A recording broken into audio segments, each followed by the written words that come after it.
Hello students, welcome back to my channel. How are you all? I hope you are doing well. Today we are going to read the another interesting chapter, that is clothes we wear. Okay? तो clothes means हो गया कपड़े, we wear means हम लोग जो कपड़े पहनते हैं उनके बारे में हमें जानना है. ठीक है? तो इस चैप्टर में हम पढ़ेंगे कि कपड़े आखिर बनते कैसे हैं, उनमें कौन सा मटेरियल यूज होता है और उनकी हम टेक केयर कैसे करते हैं. तो चलिए इसको रीड करना शुरू करते हैं. अब यहाँ पे वार्म अप एक्टिविटी दी हुई है. Discuss the following questions. What do you wear to school every day? जब आप स्कूल जाते हो तो रोज क्या पहनते हो? Do we all wear the same kinds of clothes? क्या हम सारे एक जैसे कपड़े पहनते हैं? Do you wear the same kinds of clothes throughout the year? Why and why not? तो क्या हम पूरे साल एक जैसे ही कपड़े पहनते हैं? तो आइए इस चीज को इस चैप्टर में डिस्कस किया गया है. तो चलिए चैप्टर को रीड करना शुरू करते हैं. Need for clothes. Just like we need air, water, food and house to live in, we need clean and comfortable clothes to wear. जैसे हमें हवा की, पानी की, फूड की, रहने के लिए हाउस की जरूरत होती है, वैसे ही हमें पहनने के लिए क्लीन एंड कंफर्टेबल कपड़ों की भी जरूरत होती है. Clothes protect us from the heat of the sun. Clothes जो है हमें सन की गर्मी से बचाता है. Have you noticed that the part of the body that is not covered by clothes became darker when we go out in the sun? तो क्या आपने कभी नोटिस किया है ये बात? जब भी हमारा हिस्सा क्लोथ्स से कवर नहीं होता है वो सनलाइट की वजह से डार्क हो जाता है वहां पे. Clothes protect us from dust. Clothes हमें डस्ट से प्रोटेक्ट करता है. Air contains dust which often sticks to our clothes making them dirty. तो क्या होता है, एयर में काफी छोटे छोटे से डस्ट पार्टिकल होते हैं जो हमारे क्लोथ्स को डर्टी बना देते हैं. Can you imagine what would happen if all the dust stuck to our bodies instead? तो आप ये इमेजिन कर सकते हो कि अगर ये सारे डस्ट पार्टिकल हमारे क्लोथ्स पे न लग के डायरेक्ट हमारे बॉडी पे आ जाए तो क्या होगा, हमारा शरीर कितना गंदा हो जाएगा ना. Clothes protect us from rain and water. Clothes हमें रेन से और वाटर से प्रोटेक्ट करता है. We wear raincoats and gum boots which are made of waterproof materials to keep ourselves dry during the rains. जब बारिश होती है तो बारिश के मौसम में हमें बारिश से बचने के लिए क्या करते हैं, वाटरप्रूफ कपड़े पहनते हैं, लाइक गम बूट्स और रेनकोट पहनते हैं ताकि हम गीले ना हो जाए. In winters clothes keep us warm. We wear woollen clothes during cold weather to get warmth and protect from the cold. तो हम विंटर्स में गर्म कपड़े पहनते हैं ताकि वुलन कपड़े हमें कोल्ड से बचाए रखें. Clothes protect us from mosquito and insect bites too. Clothes हमें मॉस्किटो से भी और इंसेक्ट के काटने से भी बचाते हैं. Mosquitoes are common summer and rainy seasons. तो मॉस्किटो जो होते हैं वो तो होते ही हैं, समर में भी होते हैं और रेनी सीजन में भी ज्यादा हो जाते हैं. Wearing full sleeves clothes can protect us from mosquito bite. तो इनसे बचने के लिए हमें फुल स्लीव्स के कपड़े पहनने चाहिए. Some people wear uniform to work. आपने देखा होगा कि कुछ लोग जो होते हैं काम पे जाने के लिए यूनिफॉर्म पहनते हैं, like doctors, postman. Their uniforms help us identify the job they do. तो इनके यूनिफॉर्म से ये पता चलता है कि वो क्या काम करते हैं. नेक्स्ट टॉपिक है types of clothes. From morning to night we wear different type of clothes. सुबह से लेकर शाम तक हम अलग अलग तरह के क्लोथ्स पहनते हैं. जैसे हम सुबह में जब स्कूल जाना होता है आपको तो आप यूनिफॉर्म पहनते हो. देन जब आप रिटर्न घर आ जाते हो तो आप दूसरे कपड़े पहनते हो और जब रात को सोने लगते हो तो नाइट सूट डालते हो. ठीक है, तो पूरे दिन में हम अलग अलग टाइप के कपड़े पहनते हैं. We wear uniform school, we wear a different set of clothes when we return home and we wear a night dress at bedtime.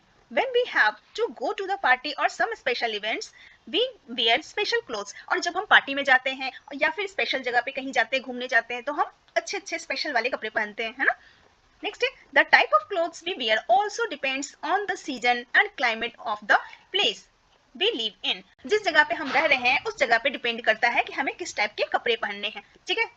In the summer when it is hot we prefer to wear light coloured cotton और linen clothes. जब गर्मी होती है तो हमें light colour के कपड़े पहनना पसंद है और हल्के कपड़े पहनने पसंद है.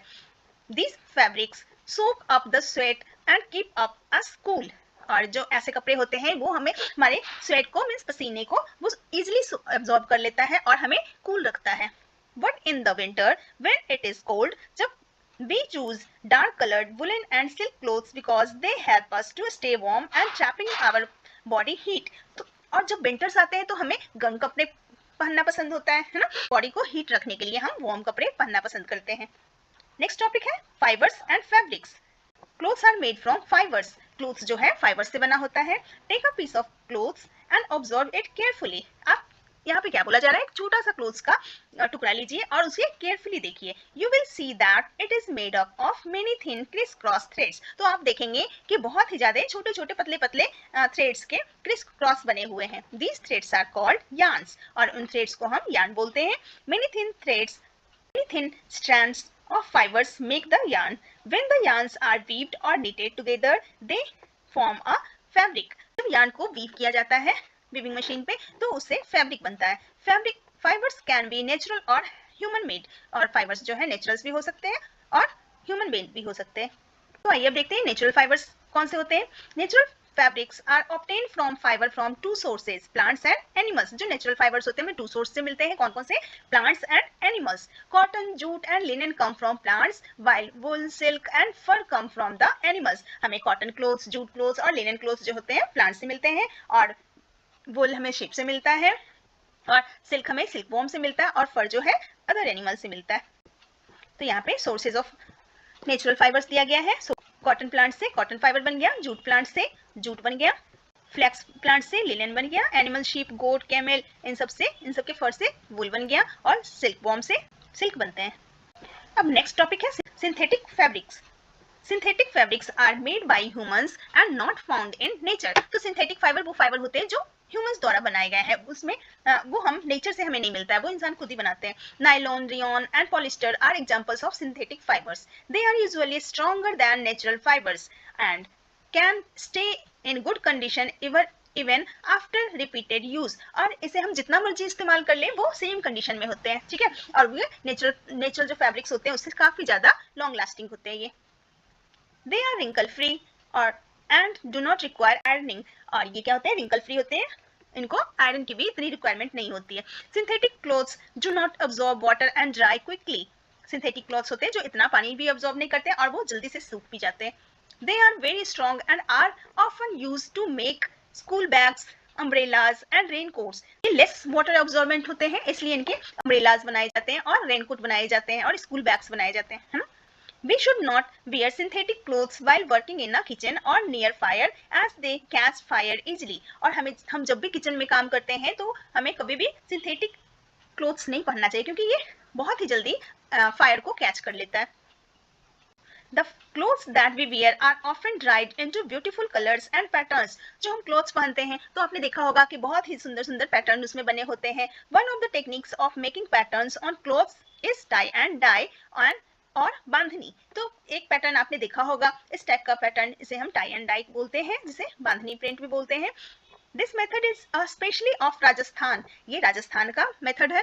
In the tie and dye process specific section of the clothes are tightly bond and tied before dyeing. और इसमें क्या किया जाता है कि कुछ स्पेशल सेक्शन को टाइटली बांध दिया जाता है और उसको फिर डाई किया जाता है। After the dyeing process these tied sections are released, revealing intricate and unique patterns on the fabric. और जब उस बांधे हुए हिस्से को खोला जाता है तो एक नए तरह का पैटर्न और डिजाइन बन जाता है। अब यहाँ पे है time to check. Write the names of the fibres in the correct column. ठीक है, तो प्लांट फाइबर्स कौन हो गए? प्लांट फाइबर्स हो गए जूट और कॉटन और नायलॉन। ठीक है, एनिमल फाइबर्स हो गए वुल, सिल्क। ह्यूमन मेड हो गए रेयॉन और पॉलिस्टर। ठीक है, नेक्स्ट टॉपिक है traditional dresses. People living in different places of the world wear different types of clothes. तो आपने देखा होगा कि अलग अलग जगह के लोग अलग अलग टाइप के कपड़े पहनते हैं। Many of these clothes show the culture and tradition of the area. और उन क्लोथ्स से उनका ट्रेडिशन और कल्चर का पता चलता है। All communities in the world have their own traditional dress. और सारे कम्युनिटी के उनके अलग अलग ट्रेडिशनल ड्रेस होते हैं।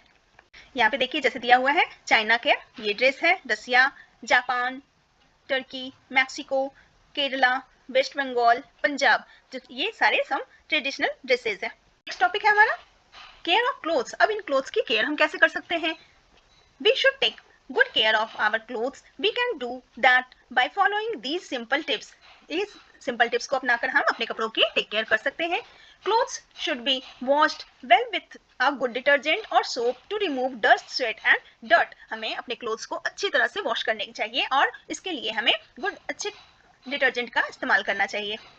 Dry the clothes in the sun after washing. और जब भी कपड़े वॉश हो जाए तो उनको हमेशा धूप में सुखाना चाहिए. Iron the clothes after washing. Ironing kills germs that cause skin diseases. और हमें कपड़ों को आयरन कर लेना चाहिए जिससे जो भी उसमें जर्म्स होते हैं वो मर जाते हैं. Keep the dried and iron clothes neatly in a covered. और हमें जब भी कपड़े सूख जाए और अच्छी तरह से आयरन करके उसे हमें कवर्ड में रखना चाहिए. Woollen and silk clothes should be dry cleaned और हैंड वॉश्ड. और जो भी उलन क्लोथ्स होते हैं और सिल्क क्लोथ्स होते हैं उन्हें हमेशा हैंड वॉश करना चाहिए या फिर ड्राई क्लीन कराना चाहिए. Put moth balls or dried neem leaves with woolen clothes while storing them. These protect the clothes from insects like moths and silverfish. These insects make holes in the clothes by eating the fibers. तो हमें क्या करना चाहिए, इनको woolen clothes या silk clothes को protect करने के लिए, हमें इंसेक्ट से प्रोटेक्ट करने के लिए उनमें जब भी हम स्टोर करते हैं उनको तो उनमें मॉथ बॉल्स और नीम के पत्ते डालने चाहिए. ठीक है, ताकि वो कीड़े से उनको प्रोटेक्ट किया जा सके. इस चैप्टर में हमने पढ़ा clothes protect us the sun, dust, rain, cold and insects bite. The kind of clothes we wear depends on the weather season of a place. Clothes are made from natural as well as synthetic fibers. We should take care of our clothes. We should store silk and woolen clothes with mothballs or dried neem leaves. I hope आपको ये chapter बहुत अच्छी तरह से समझ में आ गया होगा. फिर अगली वीडियो में हम इसके एक्सरसाइज को कवर करेंगे. मिलते हैं फिर नेक्स्ट वीडियो में. Thanks for watching.